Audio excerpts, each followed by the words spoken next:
بسم الله الرحمن الرحیم. و من آیاته و از دلایل قدرت الله یریکم البرق، الله نشانتان میده برق را خوفا و طمعا. شما رعد و برق ببینین، بعضی کسا که رعد و برق شوه میترسن هلاک نشین، بعضی دیگه خوشحال میشه که اینه بخیر باران میشه. خوفا برای بعضی خوف است، از هلاکت خود میترسه. بگریزین که رعد و برق است که کدام تا تندر سر ما نلگه. بعضی کسایی دیگه با طمع میکنه چه این خیر باران کیگی دستی به باغون کسی اینه.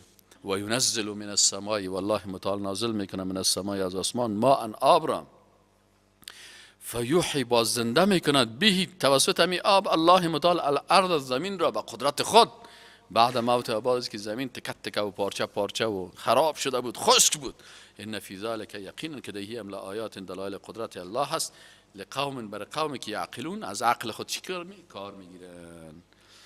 و من آیاته همچنان از آیات قدرت الله چی است؟ ان تقوم السماء والارض بامره، امی که استاد از آسمان در فرق شما خطا نمیخوره و آنچه که در آسمان ها هست والارض زمین به امره به امر الله. حالا شما ساینس میخواین زمین در کجا استاد است؟ در فضا. سیارات در کجا هستند؟ در فضا. در زیرش چیز نیست. سابق مردم ها دل خود خوش میکردن میفتن گاو است و سر شاخ گاو است و فلانی است. چطوره؟ حالا خود میگه که نه گاو است و نه شاخ گاو است. چه؟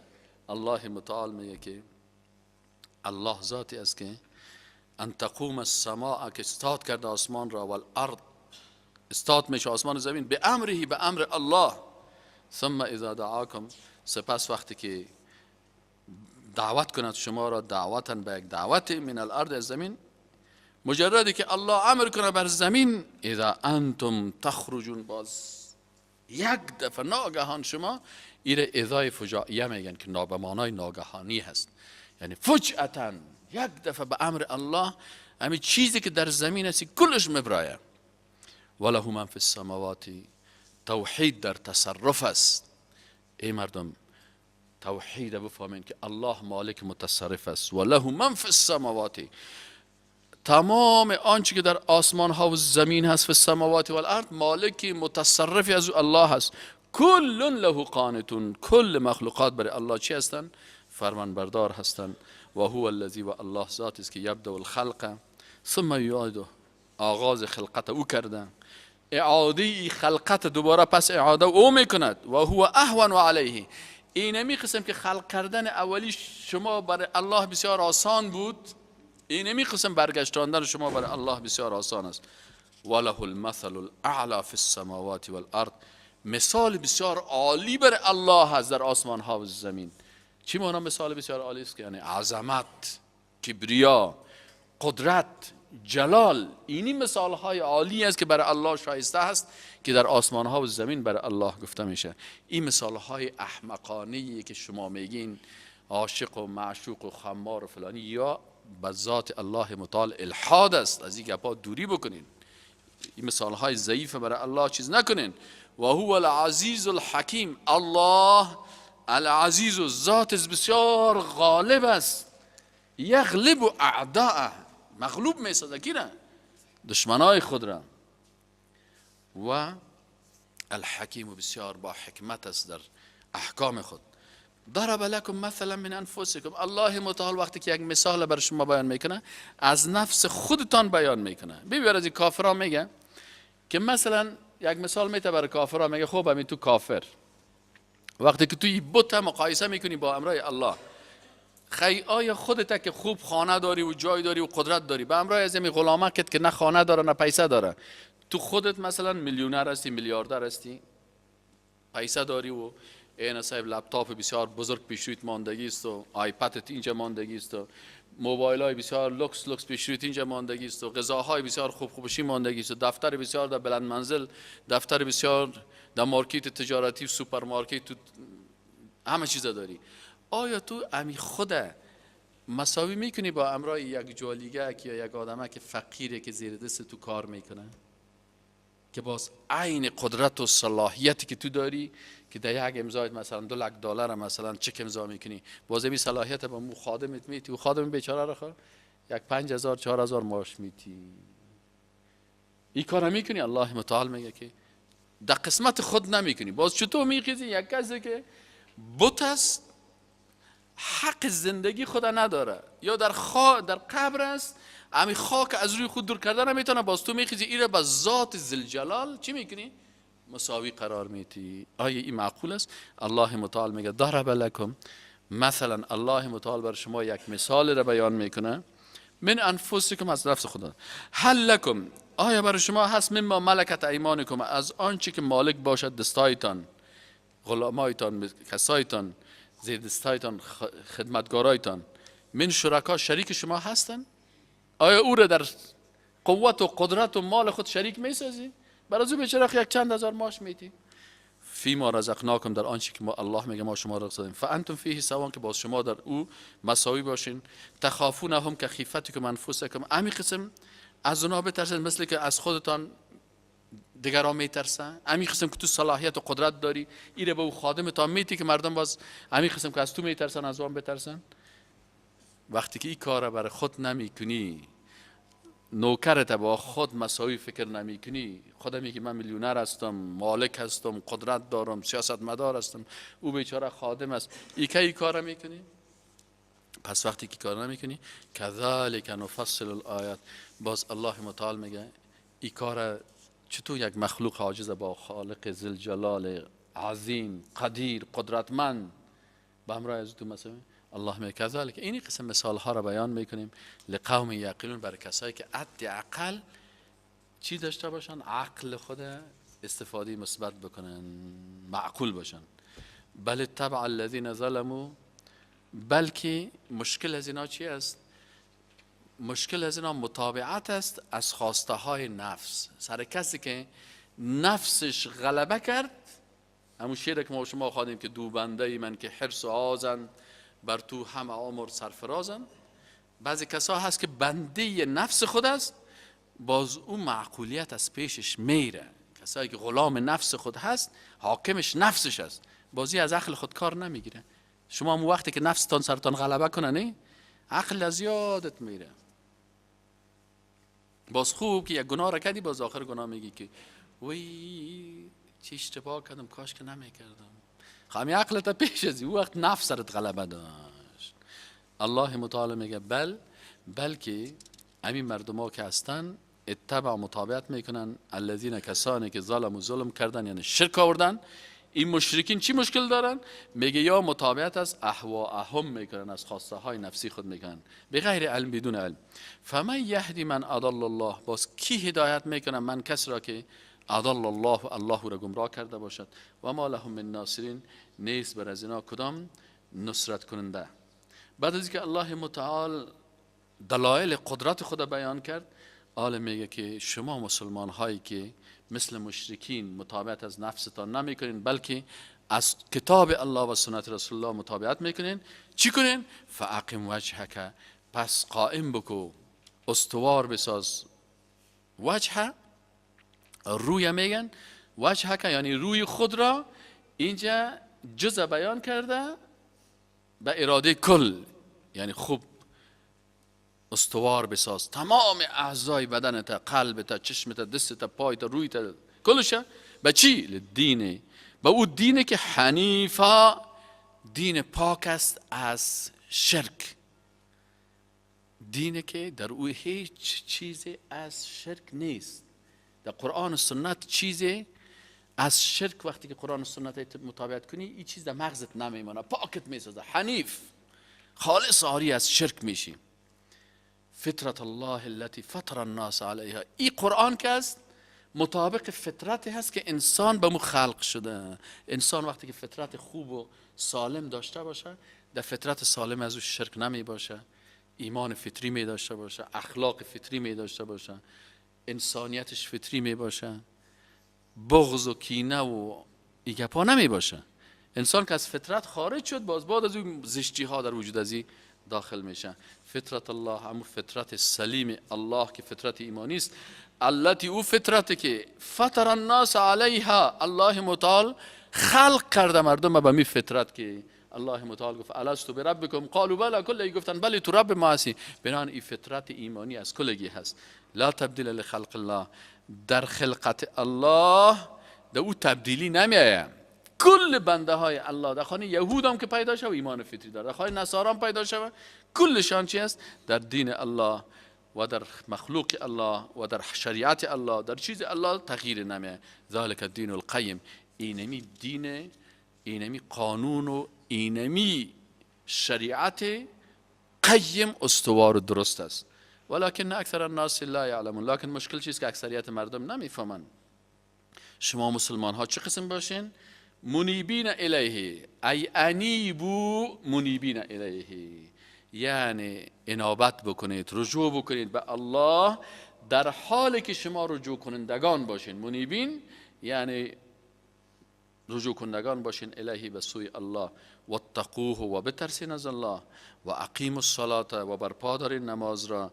نماز به طریقی رسول الله صلی الله علیه و سلم بخوانین، حضور قلبیتان حفظ بکنین در نمازتان. ولا تکونوا من المشرکین، شما مثل مشرکان نشین. مشرکان چی مشکل داشتن؟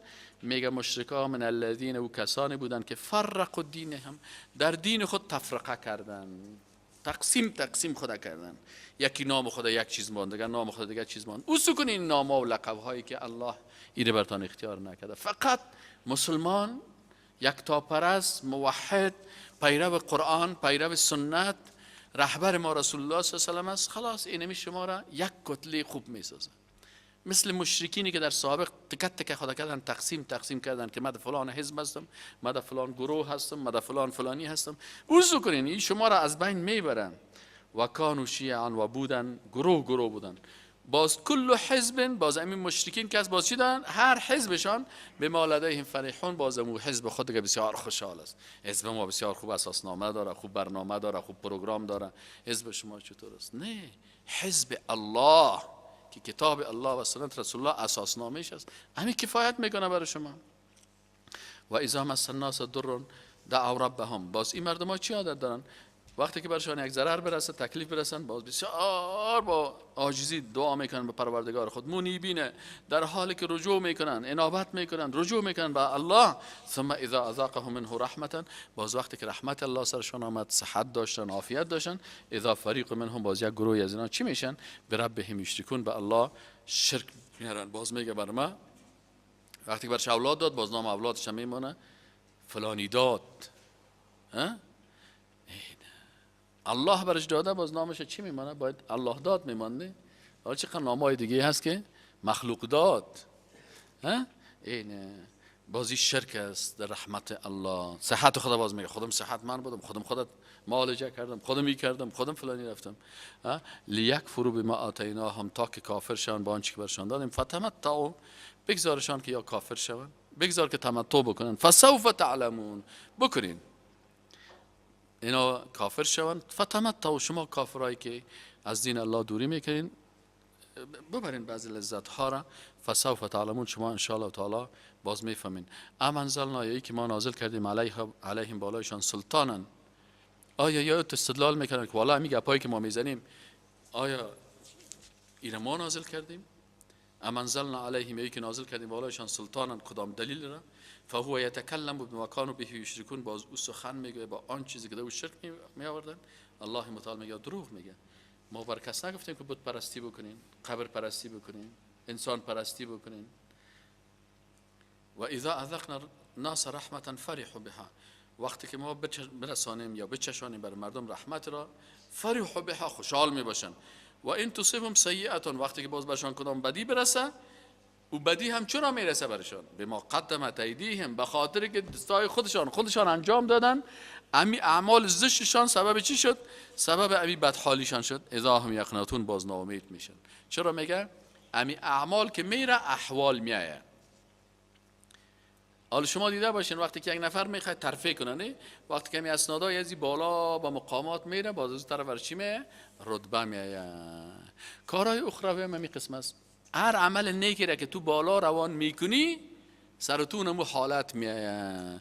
پس الله متعال میگه وقتی که امی حالت زشت سرشان میایه، به ما قدمت ایدیهم، پس احوال به سبب اعمال است. تو اعمال زشت روان کردی، سر تو حالات زشت آمد. اگر تو ایمان صحیح می داشتی چرا تکلیف روانی برات پیدا میشد؟ اگر تو یقین به الله می داشتی چرا برات این مشکلات پیدا میشد؟ خب خودت مشکل داری، یقینت خراب است. یکم که یک دو روز برات یک چیز تأخیر کرد، بازی که خلاص احساس هلاکت میکنی. باز میگه اذا هم یقنتون یادت مشرکین است، که باز این قنوت به توی به معنای چی هست؟ به معنای ناامیدی هست. قنوت به تیک است، این باز برای چی هست؟ به معنای تسلیمی و عاجزی و بردباری هست. یا به توی قنوت میشن. فهمیدی یعنی؟ باز یک دفعه دیگه سرگردان است. چطور است؟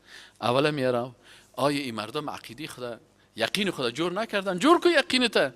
اولا میارم آیا ندیدن ان الله یبسط الرزق لمن یشاء؟ این کار الله هست، برای یک کس خوب رزق میته، خوب وسایل رزق میته و یقدر، و به بعضی دیگه کس الله متعال امو رزقش چی میکنه؟ مقدر و متوسط و ضعیف برش الله میسازه.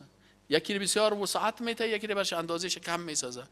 این فی ذلک، در اینمی وسعت و تنگی رزق هم که اصل آیات دلایل از قدرت الله هست که به دست تو نیست. احیانا یک نفر سعی کنی پروفسور است، تو فکر میکنی که چقدر مغز قوی داره، چقدر دانشمند است، چقدر رتبه بلند داره، این چقدر شو خوراکای خوبش بخوره. یک روز یک چاش شکست تلفن زنگ میزنه که امروز چاش مکت استاد دایی نان میخورم. وقتی که بچه‌ها نان آوردن در دفتر برشان، کت استاد دایی لوبیا برش آوردن. این دیگه بیچاره خدا اومده که امروز چاش دیگه این خود رزق الله هست. پیش یک کسی که بسیار مغز کلان داره و تو رو بسیار فکر میکنه، بیچاره لوبیا چاشت میخوره. یک کسی دیگه رو فکر میکنه که چقدر لوده است، خدا می نان چاش داشته باشه، میری که اوه هفتش قسم کباب پیش روش ماندگی. این کار الله هست که تو بفهمی که به دست من نیست، قدرت الله است. ان الله اولا میاره جور کو یقینته الله هست که یبسط الرزق لمن یشاء و یقدر. ان فی ذلک، داری چی است؟ لآیات لقوم یؤمنون، آیات قدرت الله است برای قومی که اونا ایمان دارن. فآت ذی القربى حقه، پس تو که مسلمان حقیقی هستی، آل یک حکم اللهی است که با فطرت سالم زندگی بکن. دوم چی بکن؟ یقین داشته باش به مقدرات الهی. الله هست که رزق و ساعت و تنگی میتن. در هر کدام از این هم دلیل قدرت الله هست، هم امتحان است برای شما. بر تو امتحان است. یک دفعه امتحانت میکنه در یک موتور بسیار لوکس، یک دفعه امتحانت میکنه که بایسکل تام پنچر میباشه، نداری یک بایسکل پنچر. میگی کاش که بایسکل کم میداشتم. میگن دیگه خوب است بایسکل داره، ما یک بایسکل هم نداریم. باز که دو نفر دیگه که بشینه باز میگه او من چی است؟ از من موتورم 2014 است، مردم 2017 داره. و ما رام نیست. او بیچاره. یگان وقت پیش یگان تجار بشینی قدر شکایت میگن، تو میگی یک بیستی برش بتون. از ما تو کده او قدر با تکلیف و تشویش است، حیران میمونی، میگی او این بیچاره رو سید کن. اینال الله متعال میگه پس تو که مؤمن واقعی هستی، به این چیزا عقیده داری که وسعت رزق و کمی رزق ایره الله جور میکنه، از این خاطر حق میراث کسی را نخو. نفهمیدین؟ اگر کسی ایمان صحیح داشته باشه، باز در تقسیم میراث حلال و حرام کلا به خود کش نمیکنه. بسیاری کسا از خوب خدا شیخ میگیره و عمره برو و حج برو، دیندار است و لنگی چی میگه و ریش چی میگه و تقوا چی میگه و تهجد چی میگه، باز در وقتی مال و میراث و تقسیم میراث گپا که شد، باز دیگه چیزی که حرام است کش میکنه به طرف خود. الله میگه اگه تو ایمان حقیقی داری، در زمین غصبی که تو از یک کس دیگه خانه را به زور گرفتی، زمین را به زور گرفتی، دیگه کی نماز تو میشه که تو خیسی تهجد خوانده میری و ذکر کرده میری. خانه مردم غصب کرده، حال اون خانه چی کرده میره؟ نفل خوانده میره. ماشاءالله اینه بر سیسا. یا پیسه مردم میراثش زده، از خوار خدا گرفته، از قومای خدا گرفته، میراث مردم از زده، این نام بابا کلانا را از لیست میراث خط زده، کلش در جیب خود انداخته. بازگال چی هست که بازگال از اون پیسه حرام دیگه تمام روز دیگه طواف کرده میره و عمره رفتم و حج رفتم و فلان رفتم. قبول نمیشه. ان الله طیب لا یقبل الا طیبا. باز اگر این قسم ایمان داری، یقین داری که رزق از جانب الله هست، فآت ذی القربى حقه، پس بده برای اقاربت حقش را. دلش برش نیم بسوا زمین میرسه، نیم بسوا بتیش. یک اتاق میرسه، یک اتاق میرسه. خوار تا بگو خوار جان از این زمین بر تو اینم یک گلاس برات میرسید، اینم گلاس تا بگی دلش باز اونم گلاس او خدا بگیره چپا کنه. تو چی؟ تو چالاکی نکن که خوار جان همین گلاسه که اول تو بگیری باز من خفه میشم، باز من چطور میشم، تو بسیار مهربان هستی، همین زمینه که بر ما بده، همین حقه که میراث بر ما بده که باز من حرام خور، باز از پیسه زمین و خانه تو باز من تمام روز باز عمره و حج برم. الله میگه حق کس را نخواه، هیچ اجنبیه، گر در یمنی چو با منی پیش منی. الله میگه اگه در یمن هم هستی، وقتی که با من هستی پیش من هستی، ور پیش منی تو بی منی در یمنی. اگه در پیشوری ما هم شیشته باشی فکر طرف من باشه، تو مثلی فکر کن که در یمن هستی. بعضی کسا همیل بسیار جای دور است، این از کجا زنگ میزنه، عزیزی که دوست می داشته باشه، همین دوستی مردم در تلفن هم معلوم میشه. این از جای دور زنگ میزنه، السلام علیکم استاد خوب است نه؟ یک دفعه ببینید در تلفن گریه میگیریش، میفهمی که چقدر مرا دوست داره. یک کس دیگر رو ببینی که این از اونو استادگاه دیگر زنگ زدن، کی هستی؟ فلانی هستی؟ جور هستی؟ حالا آدم باره بگو خوب هستی؟ صحتان خوب است؟ تو سوال میکنی، تو در تلفن گپ میزنه، فقط بگه که فرعون است و من خدمتگار دربارش. حداقل گپ زدنم خب نمی تلفنم یگانه که کجا هستی؟ کی هستی؟ فلانی هستی؟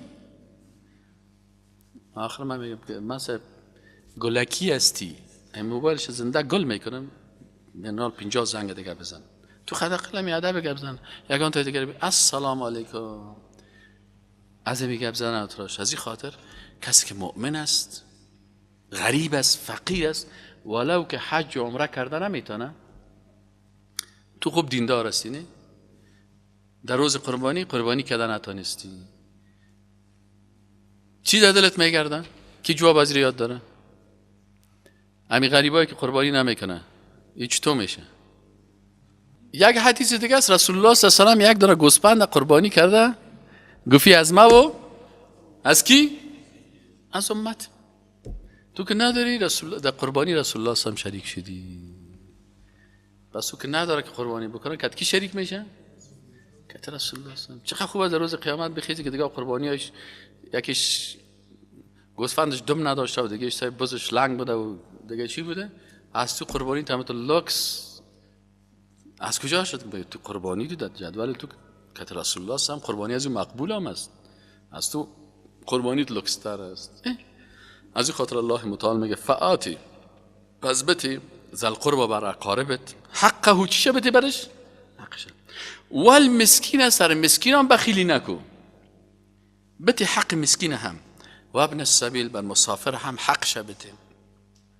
ذالک خیر للذین یریدون وجه الله، میگه ای بسیار خوب است حق دادن مردمه، چی اقاربت هست، چی مسکینا هست، چی مسافرها هست که حقشان برشان بدی، میگه بسیار بهتر است. برای کی؟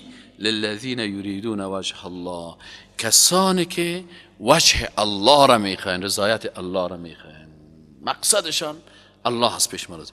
و اولئک هم المفلحون، اینی کامیاب هستند، اینی مردم ها کامیاب هستند که خودش دستشان تنگ است، لکن در وقت غریبی و فقیری و مسکینی الله از پیش امتحان میکنه، در این لحظه که پیسه نداری امتحانت میکنه، نه میگه حق مسکینه برای خودش برسان، این برای تو بسیار خیر و بسیار بهتر است. و اولئک امی مردم میگه مفلحون هستند. اما اگر شما باز سودخوری میکنید، یک قاربت میگه که یک چند روپیه قرض بده، یک مسکین میگه که قرض بده، یک کس کمک داره، تو میگی من برات 1 لک میدم به شرطی که باز در ختمش 1,10,000 باز برای من بده. الله متعال میگه و ما آتیتم من ربا، آنچه که شما دادین از سود، لیربو فی اموال الناس، تا که شما زیادت کنین در مال مردم، از مال مردم بگیرین در جیب خود پرتین، فلا یربو عند الله، بازی زیاد نمیشه پیش الله، در مالتان باز زیادت نیست، اون نقصان است. این 10,000 را که تو سود گرفتی، این 10,000 در روز آخرت روی تو بغل و پالوت که تزود در میگیره. و ما آتیتم من زکات، اما آنچه که شما دادین از زکات، حق الله را دادین، تريدون وجه الله، که او هم ارادتون رضایت الله هست، فاولئک، اینی مردم است که الله متعال میگه هم المضعفون، که اونا برشان چی داده میشه؟ دوچند میشه، در دنیا برکت، در آخرت سعادت. الله الذی خلقکم، الله ذات است که شما را خلق کرد، ثم رزقکم، سپس شما را رزق داد، ثم یمیتکم، سپس شما را میمیراند، ثم یحییکم، باز شما را زنده میکنند. هل من شرکائکم من یفعل ذلک من شیء، آیا شریکایتان این کارا را کرده میتونه که شما را رزق بده، شما را بمیرانه، شما را زنده بکنه؟ این بت‌ها و این قبرهایی را که شما عبادت میکنین، این کارا را یا کرده میتونه؟ سبحانه و تعالی، پاک است الله و بسیار عالی است مقامش. اما از آن چیزی که او را با الله اونا را شریک میسازند، در نظر مخلوق شریک میسازن، الله پاک است. در سجده مخلوق شریک میسازن، الله پاک است. در عبادت و رکوع مخلوق شریک میسازن، الله پاک است. ظهر الفساد فی البر والبحر، میگه چرا همین دنیا چرا فاسد شده میره؟ چرا بدبختی هست؟ چرا پاکی نیست؟ چرا این فسادها زیاد شده رفته است؟ الله متعال میگه ظهر الفساد، در هر جای فساد زیاد شده، هم در بر فساد است و هم در بحر فساد است. چرا این روز به روز فساد زیاد شده میره؟ بما کسبت ایدی الناس، این به خاطر که خود مردم این را انجام دادن. لیذیقهم، این جزای بعد الذی عملوا، بعضی آنچه که خودشان انجام داده. خودتان بدبختی کردین، حق یتیم ندادین. یک جای ما رفتیم، یک کس را اختطاف کرده بودن، یک قدری را زدن که دلش از زندگی سیاه کردن، چند لک دلارش هم گرفتن. گفتم اگه خفه نمیشین، آیات قرآن میگه که ظهر الفساد فی البر والبحر بما کسبت ایدی الناس لیذیقهم بعد الذی عملوا. الله جزا را بر شما میته به خاطر ازی که خودتان کارای کردین. در دیگه کشورهای اسلامی که است، مردمای مسلمان چی میکنن؟ تجار مسلمان مثلا 10 میلیون سرمایه داره، از این 10 میلیون 50,000 از این دارالایتام میته. دارالایتام جور میشه، مدرسه جور میشه، تفلکایی که در روی سرک هستن، اسپندی و یتیم و غریب و بیچاره و دستفروش، کلش میان در اینجا درس میخونن، برای فامیلشان یک مقدار پول کمک میشه. این طفلا وقتی که جوان میشن تا زمان لیسانس یاره رعایت میکنن، از همین 50,000 که همین پیسه دارا میتن. بنابراین این طفلا وقتی که لیسانس شد، خود به خود جوان که لیسانس اگر بر خود کار پیدا میکنه. در افغانستان چی میکنن؟ این تجار خیرات هم خودش پخته میکنه، میتبره تجار دیگه. اولادای از موترهای لکس میره، یتیمکای بیچاره و غریب و بیچاره و دستفروش و اسپندی در روی سرک است، او را که از موتر ملی بس هم نمیمانه، تیلش میکنه. اینالی طفل وقتی که در روی سرک کلان شد، عقده‌ای کلان میشه، بی تربیه، بی اخلاق، بی درس، بی تعلیم. وقتی کلان شد میره در مرکزهای تروریست، چیزمی اختطاف و ترور و مرکزهای که مثلا مخدرات است، بازریم تجار اختطاف میکنه، از زدن کنه دواندن زیادش میکنه، خوب میزنه، پیسهش هم میگیرید. پس اگر شما میخواین که امن در جامعه بیایه، حق مسکین، یتیم، فقیر، عاجز، ناتوان، مسکین بر چیز بتی؟ حقشه بتی. از این خاطر الله متعال میگه ظهر الفساد فی البر والبحر بما کسبت ایدی الناس. این فسادی که در زمین و در بحر میبینی، این کلش به سبب چی هست؟ به سبب است که خود انسان ها کردن. لیذیقهم، تا که الله بچشانه یاره بعد الذی عملوا، بعضی جزایشه، کل جزایش هم نیست. لعلهم یرجعون، شاید که اینا امیاره ببینن پس رجوع بکنن به طرف دین الله. قل سیروا، بگو برشان برین فی الارض، در زمین، فانظروا، ببینن کیف کان عاقبت الذین من قبل، ببینن که عاقبت کسانی که قبل از اینا بوده. کان اکثرهم مشرکین، اکثریت از اینا چی بودن؟ مشرک بودن. الله متعال باز میگه که نکنین جنایت و گناه و بدبختی، رجوع کنین به الله. فاقم وجهک، باز امر میکنه که پس درست بساز رویت، تمام اعضای بدنت، لدین، به طرف دین اسلام، او دینی که القیم، راست و استوار است. من قبل از اینکه ان یأتی بیا یوم اتر روزه که لا مرد له که بازگردانیدن پس بر نمیگردد من الله از جانب الله. باز اونجا پس گردش نیست که باز تو پس به دنیا می یوم اذین یصدعون. باز این روزی که کل از اینا چی می باشن؟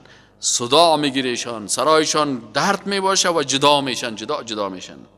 من کفر فعلیه کفر، کسی که کافر شد فعلیه بالای خودش از کفر و جزای کفرش. و من عمل صالحا، و کسی که اعمال صالحه میکنه فلانفسهم بر نفسایشان یمهدون آمادگی میگیرن که به طرف جنت روانشان بکنه. لیجزی الذین، تا که الله متعال پاداش بدهد الذین، کسانی که آمنوا ایمان آوردن و عملوا الصالحات اعمال صالحه کردن، من فضله از فضل رحمت خود، انه لا يحب الکافرین، الله متعال کافران دوست ندارد. و من آیاته، و همچنان الله متعال بعضی نعمتهای خود ذکر میکنه. سعی کنین این نعمتهای الله را. و من آیاتی، از دلایل قدرت الله، ان یرسل الریاح، که الله متعال این نعمت براتان بادها را روان میکنه. این بادها چی منفعت داره؟ مبشرات، که بشارت میتن. برای چی؟ برای دوباره زنده شدن زمین. ولیذیقکم من رحمته، تا که الله متعال بچشاند شما را از رحمتش. میوه بیایه، درختها را چی میکنه؟ باردار میسازه. ولی خود در ساینس میخوانین شما در زراعت که این شمال ها که هستن، همین چیزهای جنسی مذکر و مؤنث نباتات به هم انتقال میتن. اینه کلش به خاطر چی است که باز شما این درخت ها باردار شوند، این میوه ها، این نباتات، کل از اینا چی شود و شما باز از رحمت الله استفاده بکنین. ولی تجری الفلک. و دیگه منفعت باد چی است؟ دیگه منفعت چی است که توسط باد حتی کشتی ها به امر الله در حرکت می شوند. ولی تبتغوا من فضله، تا که شما طلب بکنین از فضل الله، ولعلکم تشکرون، شاید که شما شکر بکنین. ولقد ارسلنا من قبلک رسلا الی قومه، ای رسول الله صلی الله علیه و سلم، قبل از او هم ما پیغمبران را فرستادیم الی قومه، به قومش. فجاؤوهم، باد آمدن پیش از اینا، بالبینات، باز آوردن بر از اینا چی را آوردن؟ دلایل روشن، معجزات، احکام، شریعت. فانتقمنا من الذين اجرموا، باز الله متعال میگه که ما از اونا هم انتقام گرفتیم، از من الذين، از کسانی که اجرموا، جرم کردن، از مجرمین جرم کردن. و کان حقا علینا، و میگه حق بود بالای ما، نصر و نصرت کی؟ المؤمنین، مؤمنان. الله الذي، الله هست که نازل یرسل، میفرستد الریاح، این بادها را، فتثیر سحابا. دیگه چی کمال داره ریاح؟ میگه که بر علاوه از این که در نباتات تاثیر داره، در کشتی ها، در بحر تاثیر داره، همچنان فتثیر سحابا، باز اینا چی میکنن؟ در حرکت می آورن ابرها را، فیبسطه فی السما، باز او را پخش میکنن در آسمان، در هر منطقه، کیف یشاء، هر قسمی که بخوان. و یجعله کسفا، باز این ابرها را پاره پاره میکنن. فتر الودق، باز شما میبینین قطرات از باران و برف و ژاله را، یخرج من خلاله، که خارج میشه از میان از این ابرها. فاذا اصاب به من یشاء، پس وقتی که برساند به هر کسی که الله بخواهد من عبادی از بنده هاش، اذا هم یستبشرون، باز اونا بسیار خوش میشن و بشارت از برشان ای باران. و ان کانوا من قبل ان ينزل علیهم، اگر چی قبل از اینکه بالاشان نازل شوه، من قبله لمبلسین، ناامید بودن، میفتن خوشسالی آمد، سختی آمد، لکن الله متعال رحمت خدا نازل میکنه. فانظر الی آثار رحمت الله، پس نظر بکن با چشمت، با دیدت، با عمق تحقیق به آثار رحمت الله تحقیق بکن. کیف یحیی الله الارض بعد موته، کیف یحیی الارض بعد موتها، که الله چه قسم زنده میکنه زمین را بعد از مرگش. ان ذلک، یقینا که الله متعال محیی الموتى، زنده کننده مرده ها هست. و هو علی کل شیء قدیر، و الله متعال بر هر چیز قدرتمند است. ولقد ارسلنا ریحا، یقینا که ما فرستادیم بادها را، فرعوه مصفرا، شما میبینید این بادها را که زرد شده. لا ظل من بعده یکفرون، با وجود از اینکه بادها را میبینن که با رنگهای مختلف، لکن بعد از این هم اینا لا ظل من بعده یکفرون، باز بعد از این هم ظل یعنی بقیه، ادامه، استمر، هنوز هم استمراری به شکل چی میباشه؟ بعد از این کافر میشده باشن. فانک ای رسول الله صلی الله علیه و سلم، تو نمیتونی لا تسمع الموتى، تو نمیتونی که این مردمایی که با وجود از که زنده هستن کافر هستن، مثل مرده ها هستن، اینا را تو شنوانده نمیتونی. چرا؟ ولا تسمع الصم الدعاء، و همچنین نمیتونی برای کسی که کر است، کر نیست که گوش نداشته باشه، کر است حقیقی که با وجود شنیدن حق نمیشنوه، بر از اینا واسه شنیدن نمیتونی الدعاء امی ندا و دعوت الهی را اذن ولو مدبرین، باز در این صورت اینا چی میشن؟ پشت خدا دور میتن، رو میگردانن. و ما انت بهاد العمی، همچنان تو هدایت کردن نمیتونی کسی که کور نیست، چشم داره لکن قلبش کور است، ایره باز نمیتونی که هدایت بکنی عن دلالت از گمراهیشان. این تسمعو، تو شنوانده نمیتونی الا مگر کسی را، من کسی را که یؤمن بیایاتنا، اینا ایمان با آیات ما داشته باشن، فهم مسلمون، باز اینا مسلمان میشن و تسلیم میشن. الله متعال مراحل زندگی انسان بیان میکنه. الله الذی خلقکم، ای مردم الله شما را خلق کرد، من ضعف، از ضعیفی، شما بسیار ضعیف بودین، به شکل کروموزوم های جنسی بودین. ثم جعل من بعد ضعف قوه، بعد از اینکه شما ضعیف بودین با ضعف تولد شدین، در وقت طفولیتتان ضعیف بودین، باز الله متعال شما را قوت و طاقت داد، جوان ساخت، قوی ساخت. ثم جعل من بعد قوت، باز بعد از این قوتتان به این قوتتان مغرور نشین، ضعفا باز ضعیف میشین، و شیبتا و باز پیر میشین. عالم انسان که است، انسان آدم میگه، نمیگه آدم است. میگه چرا آدم است؟ میگه الف دال میم، اما راست نیست. میگه اول الف وارد میباشی خب راست، یک تمامت خوب، مد وارد دیگه تو درازک، مد وارد دیگه تو چپ کاکل است، نه باز دال وارد میشی انت کپک 60 سالک شی باز میگم تو کپک می، باز چی میشی؟ باز میم دراز میت، باز میم. این سه مرحله زندگی انسان است. الله متعال این قسم انسان خلق کرده، ضعیف می باشه باز قوی می باشه، باز پس ضعیف میشه و مفته شیبه پیر میشه. یخلق ما یشاء، این قدرت الله هست که خلق میکنه هر چی رو بخواه. و هو العلیم القدیر، الله بسیار بسیار با علم و بسیار با قدرت است.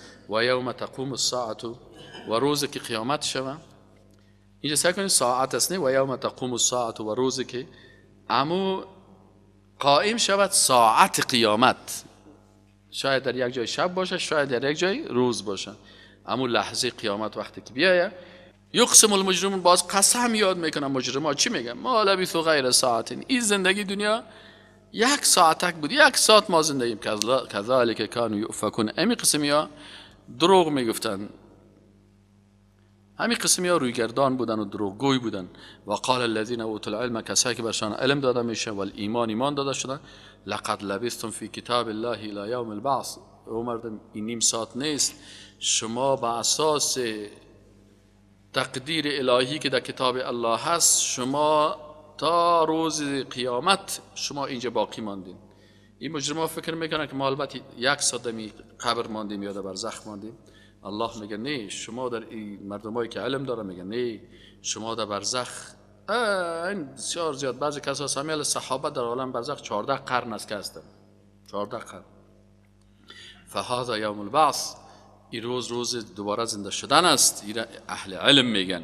ولکنکم کنتم لا تعلمون، لکن شما این نمیفهمیدین.